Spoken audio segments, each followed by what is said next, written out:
เป็นไรวะแบบโอ้ยมันคือไม่รู้จะพูดยังไงอ่ะคือมันก็แค่เรื่องเซ็กบางทีเขาก็ไม่ได้อินกับมึงก็ได้ขนาดฉันยังเป็นคนติดฉันเดี๋ยวหนูพูดคำหยาบได้ปะได้เลยมันคือแบบมันเก็บตั้งแล้วแบบคำพูดเมื่อกี้รู้สึกความเลเวลของความรู้สึกอะมากกว่าขุดทองอีกสวัสดีครับขอต้อนรับเข้าสู่มาจุนะครับมาจุวันนี้เนี่ยเราจะว่าด้วยเรื่องของ LGBTQ+ นะครับเนื่องจากเดือนมิถุนายนเนี่ยเป็นเดือน Pride Month ช่องมีนาคมของเรานะครับก็เป็นส่วนหนึ่งในการขับเคลื่อนและสังเกตได้จากโลโก้ของช่องเราก็เปลี่ยนสีจากสีฟ้าเนี่ยก็เป็นสีธง Pride นะครับก็เราไม่อยากเปลี่ยนแค่โลโก้ครับเราอยากทำคอนเทนต์ให้ความรู้เกี่ยวกับเรื่องนี้ด้วยนะครับวันนี้เนี่ยก็เลยเชิญชวนพี่ๆน้องๆมาพูดคุยนะครับน้องเต้ยจาก Gender Matter ครับสวัสดีค่ะน้องแตงกวานี่พี่อาร์พี่ใหม่นะครับจากเขาท็อปเกย์สวัสดีค่ะสวัสดีค่ะวันนี้ไม่มีอะไรเลยก็คุยกันชิวๆขำๆเราจะว่ากันด้วยเรื่องของประเด็นเกี่ยวกับมุกเหยียดเพศครับที่ไม่ควรเล่นในปี 2022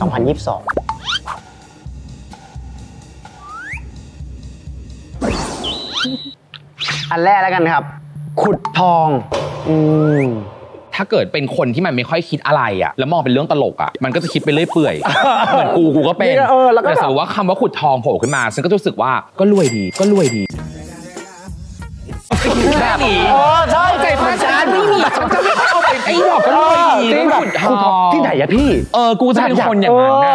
เว้นแต่ว่าคนที่พูดอะทำสีหน้ายังไงเช่นแบบขุดทองกับขุดทองไอ้ที่มึงทำหน้าเมื่อกี้ว่าขุดทองกูก็อาจจะรู้สึกว่ากูรวยอ่ะก็ได้ก็อาจจะเป็นอย่างนั้นน้องก็อยากให้เลี่ยงใช้คำนี้ไหมมันควรเลิกใช้ไม่ใช่ควรเลิกใช้ไปเลยจริงๆถามว่ามันเป็นคำใหม่ไหมมันก็ไม่ใหม่นะไม่ใหม่สำหรับเราก็มองว่ามันก็เชยใช่มันเชยใช้ไปก็เชยเนาะใช้ไปก็เชยขุดทองเสลออันต่อไปนะครับ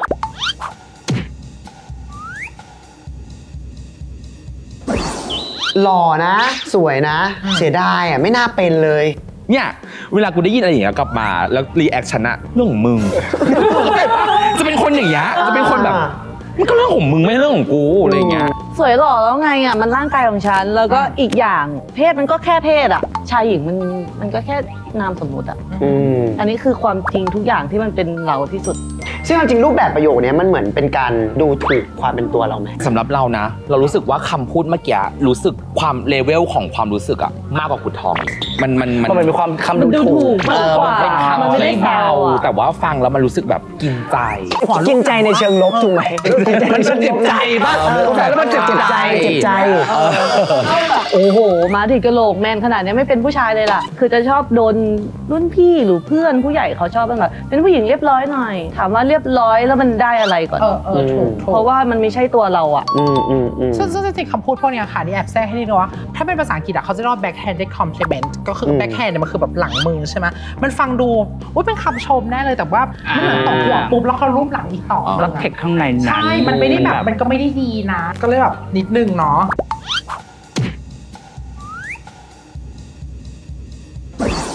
อันนี้ก้มใกล้ๆคนนี้ระวังเจ็บตูดเป็นไรวะแบบโอ้ยมันใครเอามึงก่อนจริงบางทีก็ไม่เอาเป้าวะคืออย่าคิดว่าการที่เราเป็นเพศอื่นๆหรือเป็นต่างๆเพศกันอย่างเงี้ยเราจะต้องแบบชอบคุณหรือต้องมีเรื่อง18 บวกเท่านั้นอะไรอย่างเงี้ยมันเหมือนเป็น mindset ที่ว่าแบบเหมือนสำคัญตัวผิดหรือเปล่าว่าทำไมฉันต้องไปเอาเธอใช่จริงๆเหมือนอย่างเราเนี้ยเราชอบไปเที่ยวกับเพื่อนผู้ชายอะไรอย่างเงี้ยก็จะมีแบบบางสังคมหรือบางคนที่มองว่าการที่เราไปอ่ะเราต้องการที่จะไปมีอะไรกับเขาหรือเปล่าหรือแบบกลางคืนจะได้แบบลักหลับเขาหรือเปล่ามันมีคนคิดแบบนี้นะน้องเต้ยล่ะน้องเต้ยก็อย่างแรกสุดก็คือไอ้น้องเสกสามมันเกิดได้แบบมันไม่ใช่แค่กับชายอะไรเงี้ยมันเกิดกับชายหญิงก็ได้แต่ว่าเวลามันพูดอย่างเงี้ยมันเรารู้ทันทีเลยว่าเขาต้องการจะแอคแท็กเพื่อที่จะไปลดคุณค่าเรื่องเพศลงแค่นั้นเองโอเค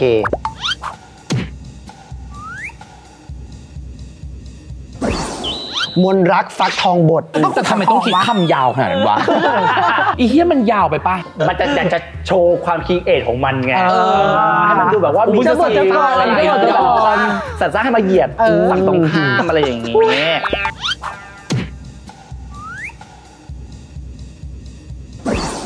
ชายใดได้ชายเป็นยอดชาย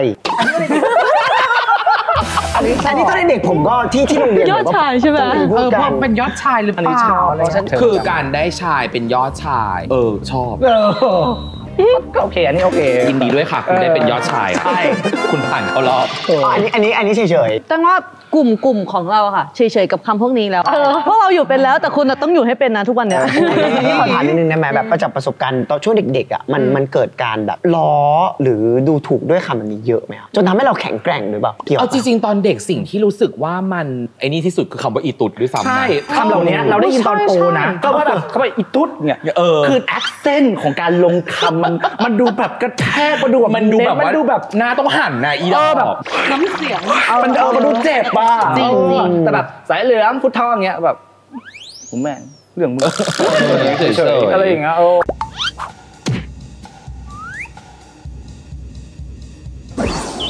อันนี้มาเลยนายแม่งใจตุ๊ดว่ะเหมือนเป็นการแบบดูถูกเฮ้ยนายแม่งใจตุ๊ดว่ะคือไม่กล้า ตุ๊ดต่ออะไรอย่างงี้ใช่ไหม แต่ตุ๊ดไม่ใช่เพศที่ ไม่กล้า อ่อนแอและไม่กล้า กันเลยใช่ ถ้าเกิดพูดกลับกันนายแม่งใจชายว่ะ เอาสิ แล้วมึงรู้ได้ไงว่าคำว่าชาย กลั อ่ะ บใช่ไหม แล้วมึงรู้ได้ไงว่าคำว่าชายอ่ะแม่งคือคนเจ๋ง คือคนเลิศ ถูกปะนายแม่งชายว่ะ ขอบคุณครับ ไอ้ชา เนี่ยอย่างนี้หรอ เปลี่ยนจากคำนิยามอ่ะเป็นการแบบชมหรือว่าแนะนำ ใช้อย่าง อะไรอย่างงี้ยังดีกว่า อย่างเงี้ย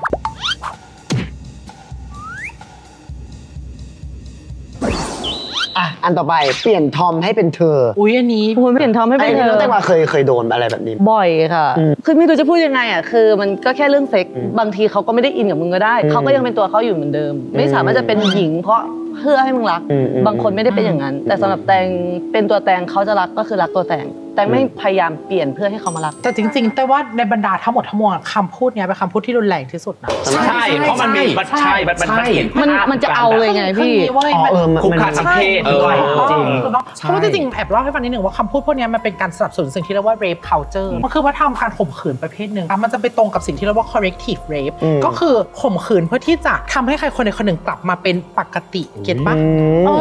มันแปลว่าเนี่ยการเป็นเลสเบี้ยนการเป็นทอมเนี่ยมันเป็นสิ่งที่ผิดปกติเพราะฉะนั้นทำยังไงไปข่มขืนเลยค่ะเพราะข่มขืนเสร็จปุ๊บมึงจะได้กลับมาเป็นผู้หญิงเหมือนเดิมซึ่งเอาจริงมันน่ากลัวมากเลยนะ ใช่คือถึงบอกไงว่าคำบางคำอะไม่จำเป็นต้องแบบคิดเยอะๆแล้วเรียงเป็นแบบประโยคครีเอทีฟไปเลยแต่แบบประโยคง่ายๆแค่นี้บางทีฟังแล้วมันแบบ ซึ่งพอเรามาวิเคราะห์ประโยชน์นี้กันลึกๆเนี่ยอย่างที่บอกมันเป็นอะไรที่ค่อนข้างรุนแรงและอย่าทำให้มันเป็นเรื่องธรรมดา เพราะมันเป็นเหมือนการชี้ชวนแบบ ให้มันเป็นเรื่องธรรมดาซึ่งมันไม่ได้เป็นเรื่องธรรมดาเลย ใช่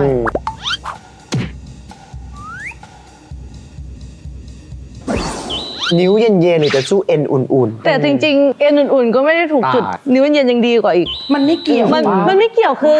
เขาเรียกว่า ขนาดฉันยังเป็นคนติดฉัน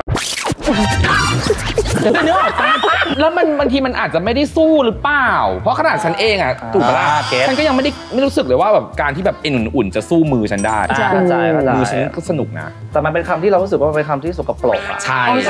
นเป็นคำที่ไม่เลิศมันไม่เลิศ เหมือนเขาพูดออกมาเหมือนประมาณว่าคุณตัดสินคู่ชีวิตด้วยการมีเซ็ก แค่นั้นเลย จริง แต่ว่าคำพูดแบบนี้เนี่ยเป็นคำพูดแบบมันคือแบบหนูพูดคำหยาบได้ปะ ได้เลย มันคือแบบมันเก็ตปะแล้วแบบ เดี๋ยวแปลว่าอะไรนะ มันคือกลุ่มที่เชื่อว่าแบบเนี่ย ทำครั้งเดียวกูแล้วติดอะไรอย่างเงี้ย ใช่จะบอกมันมีคำพูดหนึ่งนะว่าผู้หญิงที่มีเซ็กส์ทุกคนไม่มีใครไม่เคยแกล้งว่าเสร็จ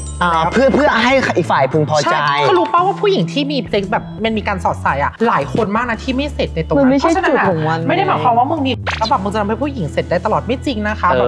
จริง เพราะฉะนั้นไอ้บอกที่บอกว่านิ้วเย็นๆหรือจะสู้เอ็นอุ่นบางทีเอ็นอุ่นไม่ได้ช่วยให้เสร็จ อันนี้จริงใช่เพราะเราก็พูดกลับไปว่าชอบมัน อย่ามา แต่มันคือชอบมาก ภาษาทวิตเตอร์ เลิศ นั่นแหละคำที่ยกตัวอย่างกันมา มันก็เป็นอย่างที่แชร์ความรู้สึกกันไปคือมันก็เป็นอะไรที่แบบเราไม่ควรจะใช้ในปี 2022 นี้แล้วทุกวันนี้โลกมันเปลี่ยนแปลงไปข้อมูลเปลี่ยนแปลงไปแล้วก็เรียนรู้กันไว้ก็เป็นอะไรที่มันหลีกเลี่ยงได้ก็ควรหลีกเลี่ยง ใจเขาใจเรา บางทีมันแบบมันเป็นเรื่องรุนแรงกว่าที่แบบเหมือนเป็นคำด่าอย่างที่บอก เป็นเธอเป็นทอม เป็นอะไรอย่างเงี้ยมันเป็นเรื่องการ จริง คุกคามทางเพศด้วยอะไรเงี้ยก็ยังไงก็จำกันไว้แล้วก็หลีกเลี่ยงการใช้กันละกันให้ฝากเกี่ยวกับประเด็นการดูถูกเหยียดเราผ่านคำด่าอะไรพวกเนี้ย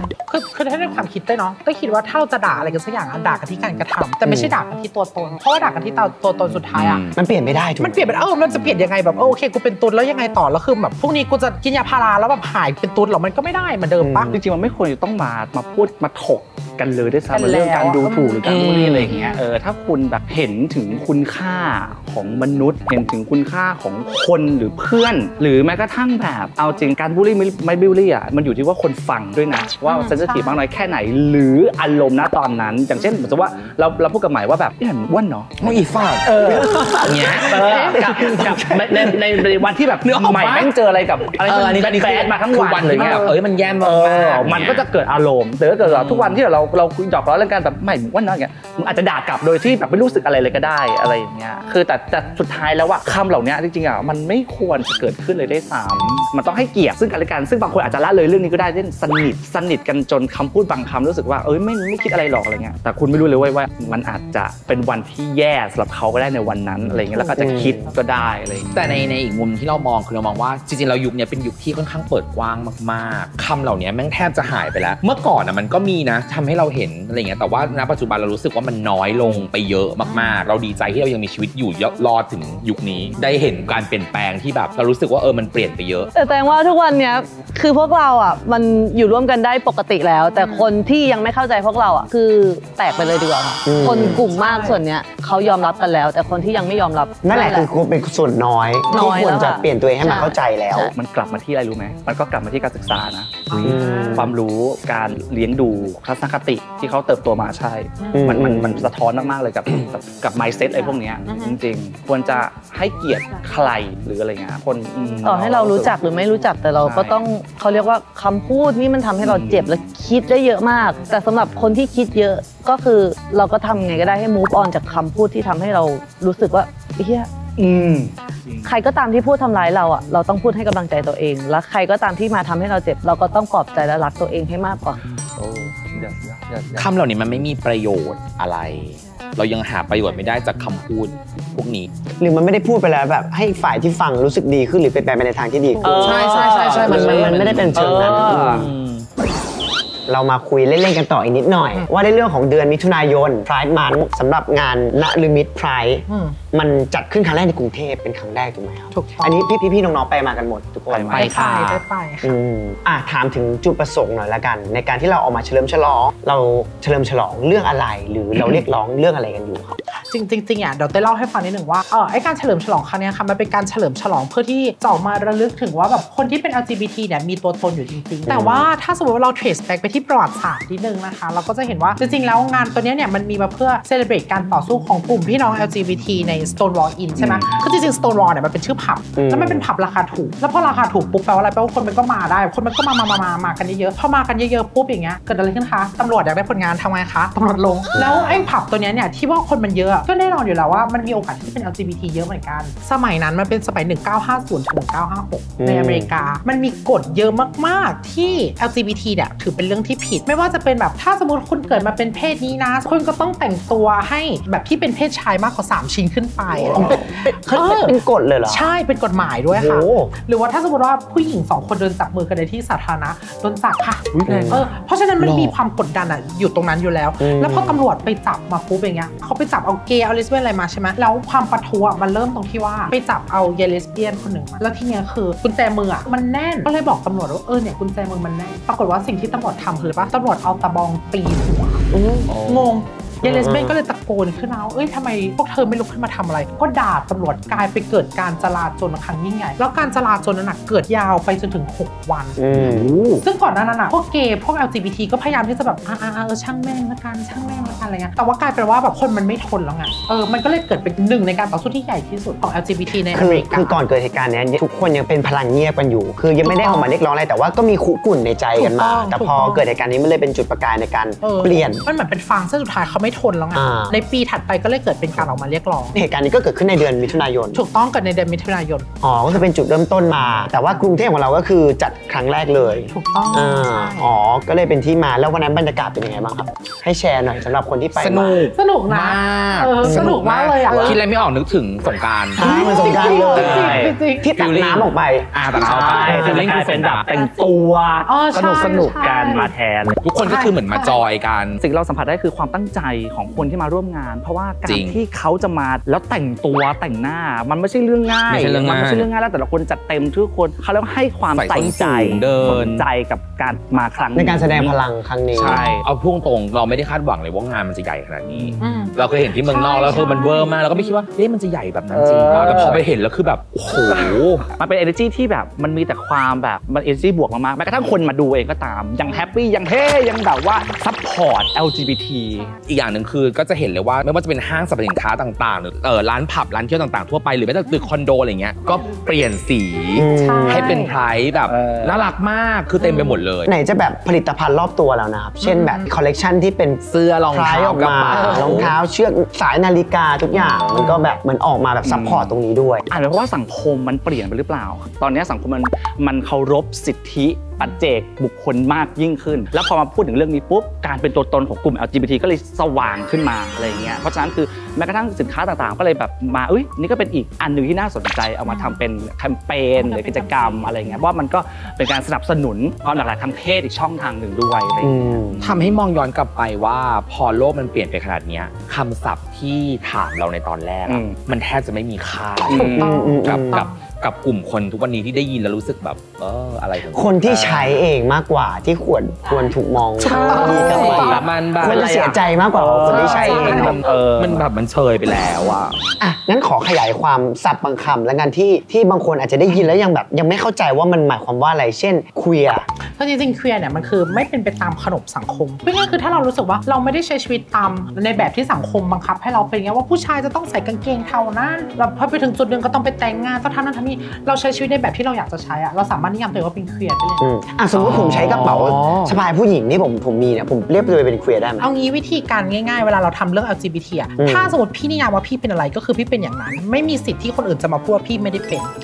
ถ้าสมมติวันนี้พี่ตื่นขึ้นมาแล้วพี่รู้สึกว่ากูชอบผู้ชายกูเป็นเกย์มันไม่มีคนอื่นพูดได้แล้วนะว่าพี่ไม่ใช่เกย์เพราะเรารู้จักตัวตนเราดีที่สุดถูกต้องขออีกคำหนึ่งครับ non binary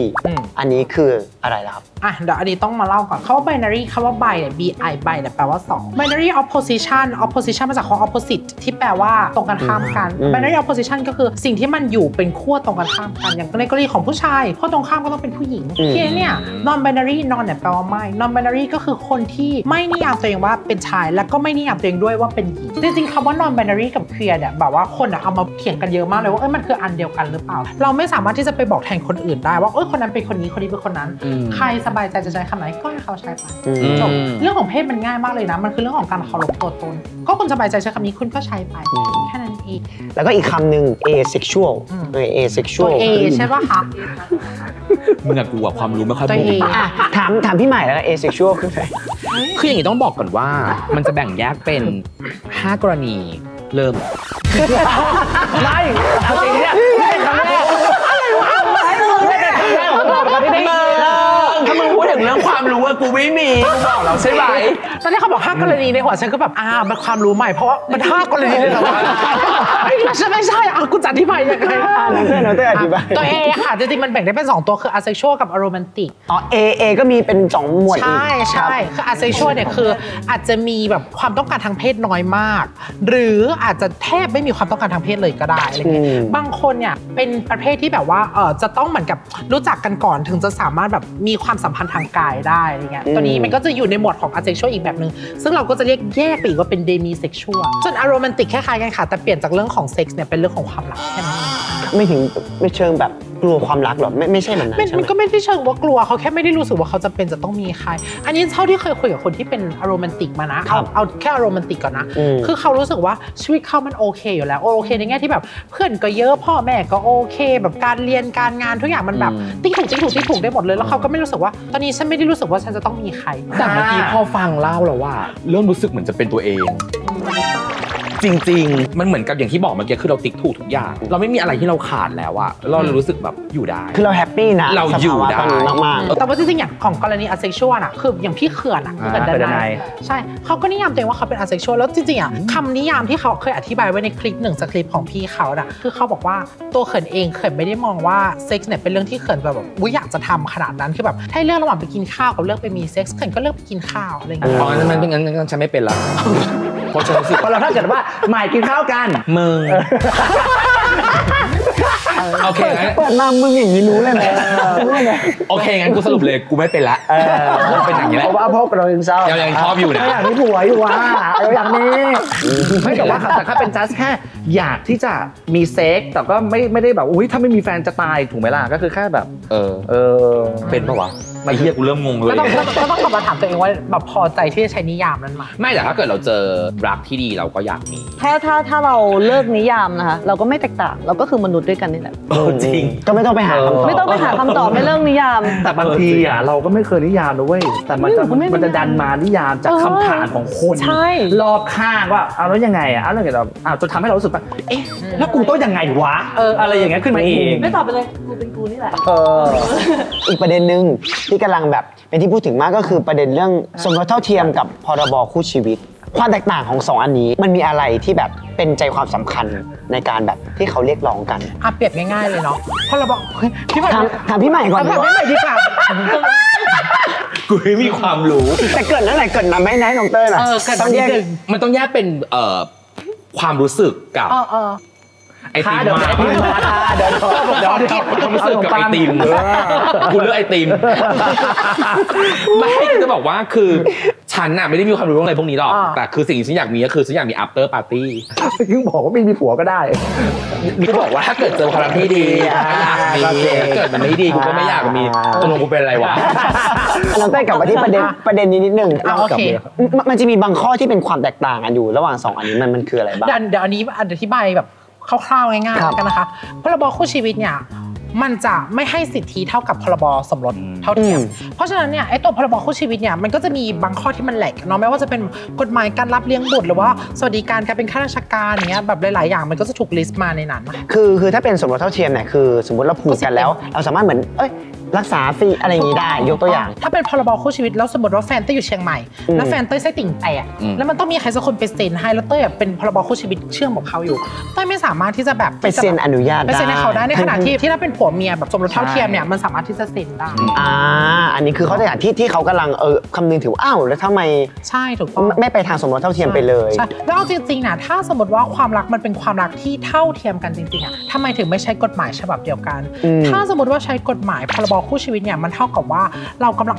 สมมติกฎหมายตัวนี้เนี่ยมันผ่านแบบใช้ปึ้งเมื่อไหร่อ่ะมันเท่ากับว่าเรากำลังผลักให้ LGBT หรือว่าคนที่มีความหลากหลายทางเพศเนี่ยเป็นเพียงแค่พลเมืองชั้น2ทันทีเพราะไม่สามารถที่จะใช้กฎหมายที่ได้สิทธิเต็มทุกประการได้เหมือนกับชายหญิงทั่วไปเวลาเราพูดว่าแบบคนยอมรับ LGBT ได้ยอมรับ LGBT ได้ถ้ายอมรับได้แบบ completely จริงๆอ่ะกฎหมายมันจะไม่เป็นแบบนี้กฎหมายมันจะไม่มีความลักลั่นมันจะไม่ต้องแบบแบ่งกฎหมายแยกกันใช้เพราะฉะนั้นวันที่กฎหมายเนี่ยมันสามารถที่จะ allow ให้ทุกคนได้ใช้ได้ร่วมกันจริงๆเนี่ยนั่นหมายความว่าทุกคนเป็นคนเท่ากันหรอใช่แล้วก็อย่างนึงคือไม่ต้องเป็นพรายหรอกไม่ต้องเป็นเดือนนี้หรอกในทุกๆเดือน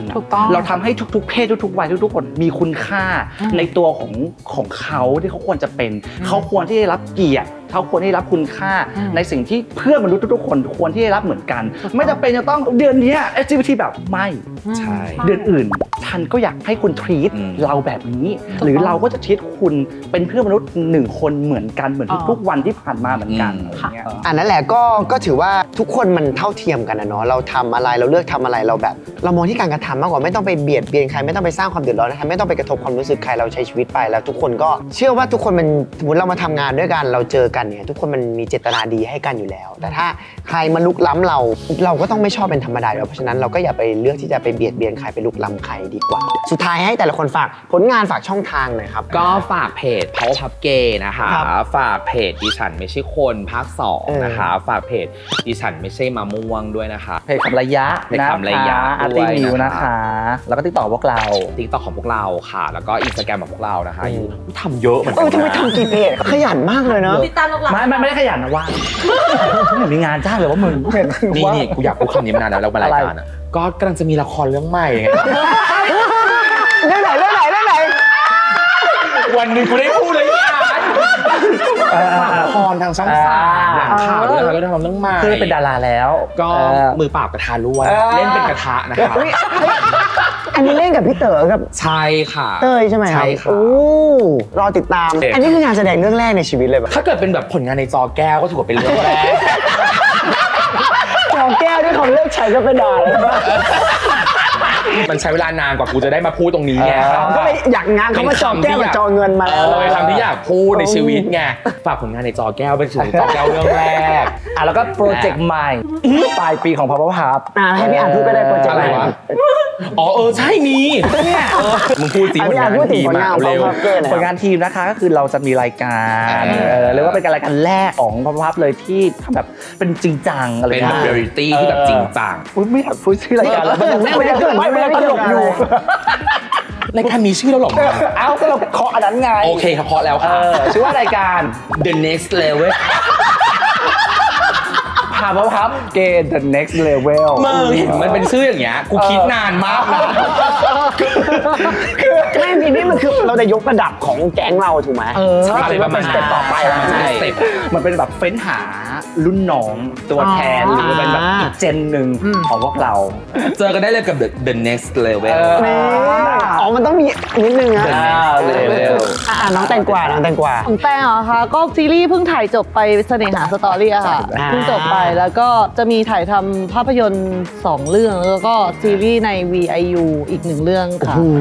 อันนี้ผลงานการแสดงเขาเยอะมาก เยอะ ทั้งจอเงินและจอแก้ว มึงคิดชื่อเรื่องใหม่ดิ เอาแต่งขึ้นมาเลย แล้วก็ตอนนี้ก็กำลังแบบทำเพลงหลังกับหลังบ้านอยู่ก็คือทั้งพี่เอทั้งครอบครัวเนี่ยค่ะกำลังเกาเนื้อเพลงกันอยู่ แล้วก็จะสื่อออกไปเป็นแบบการใช้ชีวิตของมนุษย์โลกว่าความเข้าใจอะไรอย่างเงี้ยเป็นผ่านเป็นบทเพลง เป็นซิงเกิลของเราเองเลย ประมาณนั้นค่ะ ไงก็รอฟังกันนะครับ ใช่ น้องเต้ยล่ะครับ โอเคค่ะ ก็เดี๋ยวเต้ยขอฝาก Genders Matter ด้วยนะคะ บางคนอาจจะงงว่า Genders Matter เนี่ยเป็นแค่เพจหรือเปล่า จริงๆ เราเป็นสตาร์ทอัพนะคะ เราทำทั้งแบบผลิตทั้งสื่อนะคะ รับทั้งคอนซัลท์นะคะ แล้วก็รับแบบโฮสต์อีเวนต์ออร์แกไนเซอร์ด้วยนะคะ ก็พิมพ์เข้าไปใน Facebook ค่ะ พิมพ์คำว่า Genders Matter นะคะ แล้วก็มี Twitter ด้วยเหมือนกันนะคะ Genders Matter หรือว่าใน TikTok ก็มีเรา แล้วก็มี Instagram ก็มีเราเหมือนกัน แล้วก็ผลงานเร็วๆเนี้ยค่ะ เรากำลังผลิตเป็นพอดแคสต์แล้วก็มีรายการทาง YouTube ค่ะเดี๋ยวรอดูว่าเป็นรายการอะไรแต่ก็จะเกี่ยวกับเพศอีกเหมือนกันนั่นเองค่ะ วันนี้ขอบคุณทั้ง4 คนมากน้องเต้ยน้องแตงกวานะครับพี่อาร์ตพี่ใหม่ขอบคุณมากเลยที่มาให้ความรู้แล้วก็ความสนุกของเราในวันนี้นะครับเอาไว้เจอกันใหม่นะจ๊ะคลิปหน้าจ้า บ๊ายบายค่ะ ขอบคุณทุกคนมากนะครับที่ติดตามกันมาตั้งแต่ต้นจนจบคลิปนะครับอย่าลืมติดตามคลิปอื่นๆของมาจุนะครับรวมไปถึงรายการอื่นๆของช่องมีนาคมนะครับและกดไลค์กดแชร์ subscribe ช่องเราด้วยนะจ๊ะ